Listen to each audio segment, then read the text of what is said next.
Bom, essa madrugada eu recebi uma pergunta aqui no meu celular, pelo meu Instagram, e pela primeira vez eu achei que seria interessante gravar um vídeo e disponibilizar a resposta para mais pessoas. E aqui essa pessoa coloca assim: qual a sua explicação, teoria, ou melhor, qual o seu entendimento para o episódio de Jesus e da mulher com a grave doença hemorrágica? Ele sabia quem tinha tocado, sabia as necessidades dela e, acima de tudo, conhecia a humilhação que ela passava. Ela chegou de fininho e ele a expôs. E aí ela termina dizendo: podia deixar quieta, só entre eles, como se não bastasse todo o constrangimento que aquela mulher havia passado e a forma como Jesus conduziu essa situação. Bom, vou começar falando da pergunta. Eu achei muito feliz a colocação dela, quando ela pergunta a minha explicação, e depois ela diz, ou melhor, qual o seu entendimento. E realmente, às vezes, a gente busca ajuda na compreensão das escrituras e perguntando para outras pessoas, né, pedindo ajuda, e isso é bênção. Mas a gente sabe que nem sempre a gente vai dar uma explicação do que a palavra quis dizer. A palavra, ela é a palavra de Deus. E quem pode explicar a palavra de Deus é o próprio Deus. Então, a explicação correta, inclusive o entendimento correto das Escrituras, é dado somente pelo Espírito de Deus. Então, não depende somente das habilidades, da quantidade de estudo que a pessoa tem, dessas faculdades intelectuais.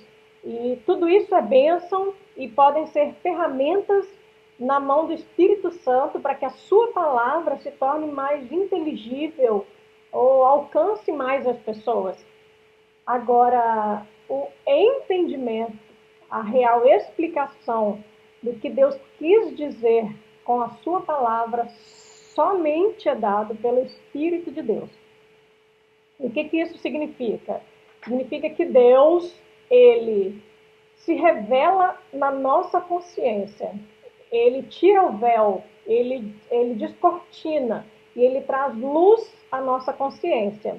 Então, isso é revelação, para que a gente possa, então, entender o que ele quis dizer com a sua palavra. A palavra de Deus, ela é viva. Então, mais do que ler a sua palavra, nós podemos conversar com ela. E isso é bênção. Às vezes nós estamos ali lendo, há coisas que nós não entendemos, mas nós podemos perguntar para o Senhor. Quem escreveu aquelas palavras está conosco. O autor daquelas palavras está dentro de nós. Então, Senhor, o que você quis dizer com isso? O que está por trás dessa história? Inclusive, né, não bastasse a gente entender o que está escrito, mas a palavra de Deus ela é muito rica. Há riquezas escondidas. Os judeus costumam dizer que tudo que Jesus falou ou que ele fez pode ser compreendido em pelo menos 4 dimensões: a sua altura, a sua profundidade, a sua largura e o seu comprimento. Eu diria que pode ser compreendida em infinitas dimensões, porque são as insondáveis riquezas de Cristo, as insondáveis riquezas da sua palavra, que é essa fonte inesgotável de revelação. Então, a palavra diz que a glória de Deus é encobrir as coisas, mas a glória dos reis é esquadrinhá-las. O Senhor certamente coloca riquezas ali superficiais na sua palavra, mas também há riquezas escondidas. E a gente tem que buscar essas coisas. E quem vai trazer todo esse entendimento correto e rico e soberano da sua palavra é o Espírito de Deus. Então é a nossa comunhão com Deus, quando nós perguntamos para Deus e confiamos que é o próprio Deus. Pode ser que por causa da sua riqueza, as pessoas tenham explicações diferentes, entendimentos diferentes, mas que elas estejam corretas. Então, isso tudo se soma nesse prisma multifacetado que é o reino de Deus e a sua palavra, nessa riqueza. Então, assim, em relação a essa palavra, a primeira coisa que a gente precisa entender é que Jesus, ele não veio aqui para ser um milagreiro. Ele não veio aqui fazer uma série de milagres. Ele veio para se revelar como o Messias. Ele veio para se revelar como Filho de Deus. E nós não podemos olhar para essas histórias, essas narrativas bíblicas, como se olhar para elas pontualmente, focando somente as realidades metafísicas. Há realidades espirituais escondidas nessas narrativas. Então, nós precisamos saber o que o Senhor quis mostrar dentro do seu propósito eterno. Não era apenas curar aquela mulher, mas era fazer com que aquela narrativa chegasse até nós um dia e nós pudéssemos ver neste cenário toda uma revelação do propósito eterno de Deus e das suas insondáveis riquezas. Por exemplo, a Bíblia fala que havia 12 anos que ela sofria dessa hemorragia e ele estava indo em direção à casa de Jairo, a filha de Jairo estava doente, a gente sabe que ela morre, aquela menina tem 12 anos, Jesus vai ressuscitar a filha de Jairo, então 12 anos aquela menina tinha, e no meio dessa narrativa ele encontra essa mulher que 12 anos sofria dessa hemorragia, então 12 na Bíblia é um número que fala do povo de Deus. Então, provavelmente eu não vou me aprofundar nisso, até porque eu não tenho tanto entendimento específico ainda sobre essas revelações, mas eu sei que esse número 12 tem alguma coisa escondida em relação ao povo de Deus, que Deus pode estar falando da cura de Deus, dessa mulher sobre a igreja de Deus, pode estar falando da ressurreição, em dois momentos da igreja podem estar incluídos aí nessa sequência de eventos. A Bíblia fala também nessa narrativa que havia uma multidão que tocava Jesus, tanto que quando Jesus fala, alguém me tocou, os discípulos falam, mestre, mas todos te tocam. Então, o que acontece? Aquela multidão tocava Jesus, mas talvez eles estivessem ali empurrando aquele, o Messias, Jesus, sem saber de fato quem ele era. E Jesus fala que naquela mulher, quando ela toca, sai virtude dele. Então, o toque daquela mulher foi diferente do que o toque da multidão. Aquela mulher sabia quem ele era. E a multidão não sabia quem ele era. Bem coisa de multidão mesmo, né? Às vezes muito perto ali de Jesus, tocando Jesus, mas talvez sem saber exatamente quem Jesus é. Sem conhecer Jesus na sua natureza, na sua essência, na sua soberania. A palavra diz que aquela mulher se prostrou. Ninguém se prostra diante de homens. Aquela mulher sabia que estava diante de Deus, do Filho de Deus. Então são coisas que nós vamos lendo, vamos percebendo nessa narrativa que Jesus quer trazer alguns ensinamentos para nós. Essas palavras, elas são pedagógicas. Então, aquela mulher toca Jesus de uma forma como nós devemos tocá-lo, porque nós nos identificamos com essas pessoas. Jesus cura o leproso, aquele leproso, éramos nós. Jesus cura o cego e aquele cego éramos nós. Jesus perdoa aquela mulher que foi pega em adultério e aquela mulher somos nós. E ele cura essa mulher hemorrágica e aquela mulher éramos nós. Somos nós. Então a gente precisa se ver nessas narrativas e entender o propósito de Deus, não só na vida daquela mulher, mas na nossa vida. Isso é a riqueza da palavra, isso mostra como ela é viva e como ela é atual, como ela é eterna. Então aí Jesus percebe que sai virtude dele, então sai poder da vida do Filho de Deus quando ele é tocado por alguém que sabe quem ele é. Aquela mulher não buscou um milagreiro. A palavra de Deus diz que muitas pessoas procuravam tocar Jesus e eram curadas. Então, o fato não foi ela ter sido curada porque tocou Jesus. Mas Jesus percebeu que saiu o poder dele quando aquela mulher tocou no meio de uma multidão que o tocava. Então, tocar Jesus, sabendo quem ele é, quando aquela mulher se prostra, reconhecendo ele como Filho de Deus, E ainda outros detalhes dessa riqueza, assim, de uma forma bem resumida, essa história começa com essa mulher sendo chamada de certa mulher e termina com ela sendo chamada de filha.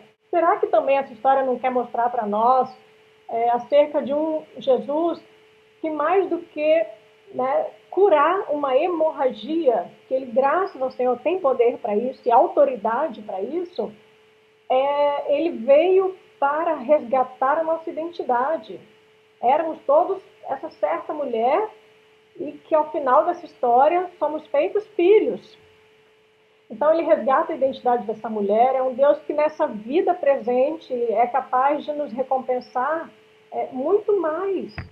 Assim, eu não tenho condição de me aprofundar ainda, porque talvez eu ainda não tenha cavado o suficiente, creio que tem muito mais, mas eu acho que é o suficiente para mostrar que Jesus Jesus, o objetivo dele não foi expor aquela mulher. Na verdade, Jesus exaltou a fé daquela mulher. Jesus sabia que estava diante de alguém que havia tocado de uma forma diferente. E quando ele ressalta, ele para aquele momento, destaca aquele momento, trazendo aquela mulher para essa história e fazendo ela se revelar, é uma forma de Jesus trazer essa mulher para a história e fazer com que essa história chegasse até nós. Olha que maravilha nós lermos essa história hoje e poder entender um pouco mais sobre a fé dessa mulher e sobre esses propósitos soberanos e eternos de Deus. Muito provavelmente aí fala de uma revelação acerca de Deus e o seu propósito eterno para com o seu povo.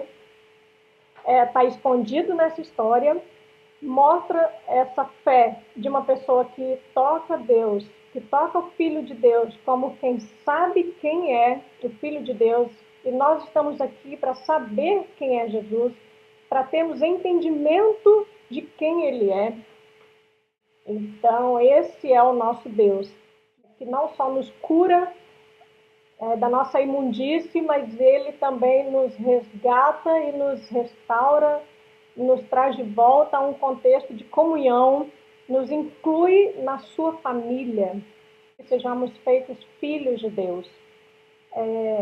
Então, assim, é muito maravilhoso pensar. Então, Jesus jamais poderia ter deixado essa mulher sair de fininho e não ressaltar esse momento, porque esse momento ele é glorioso na revelação dos propósitos eternos de Deus. Aquela mulher, na verdade, ela não foi exposta, aquela mulher teve ali a sua fé honrada diante daquelas pessoas, daquela multidão.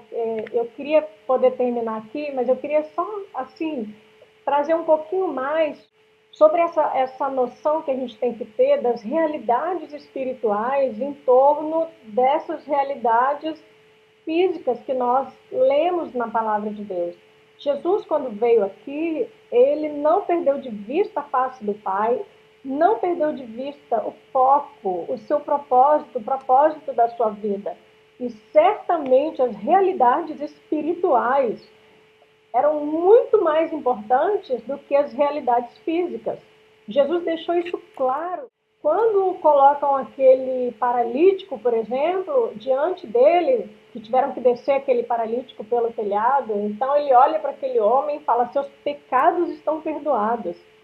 Parece uma história bizarra, como que Jesus chega para um homem paralítico que fez o que fez, os amigos dele levaram ele até diante de Jesus, e aí Jesus vira e fala: seus pecados estão perdoados.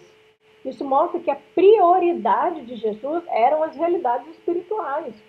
E é muito interessante ver que a palavra diz que aquele homem, mesmo sendo um paralítico, não fala que ele queria ser curado.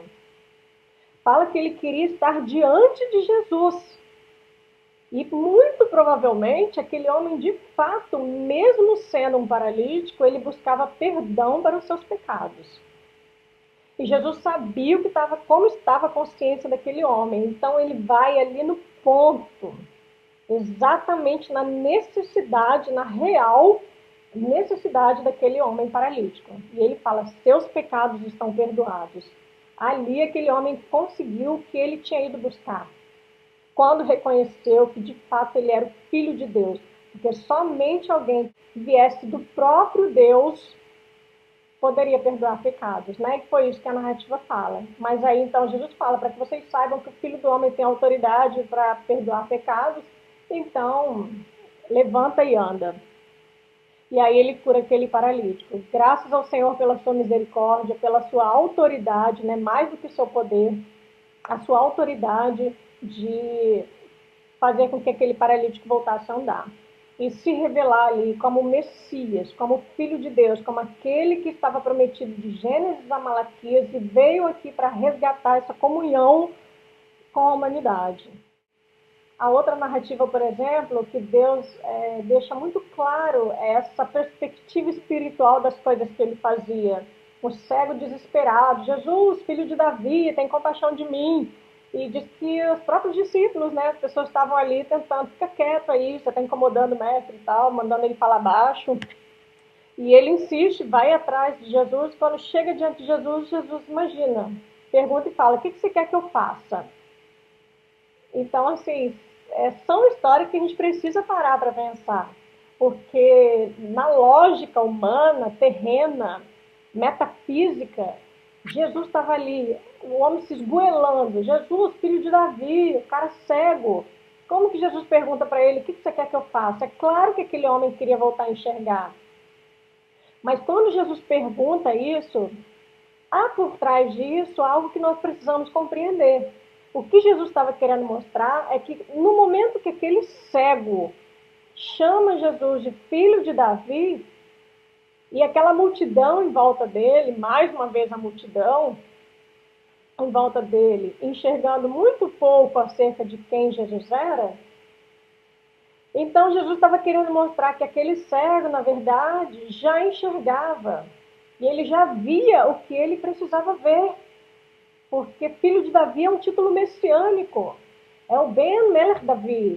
Ele era o filho de Davi. E ele tinha esse entendimento de que estava diante do Messias. Então Jesus fala, o que você quer que eu faça? Você já vê o que você precisa ver. Mas então Jesus vai e cura aquele cego. Porque ele tem compaixão, ele tem misericórdia, ele tem poder e ele tem autoridade para isso. E ele precisava curar aquele cego fisicamente para que essas evidências, como João diz, né, fossem sinais, mas sinais que apontassem para o Jesus e Yeshua como sendo Hamashia, Filho de Deus, o Messias. Que as narrativas estão ali para revelar algo muito maior do que simplesmente aqueles fatos narrados. A palavra de Deus ela é rica demais. E isso só mostra que tudo que Jesus falou ou tudo que Jesus fez reflete a exagerada soberania de Deus.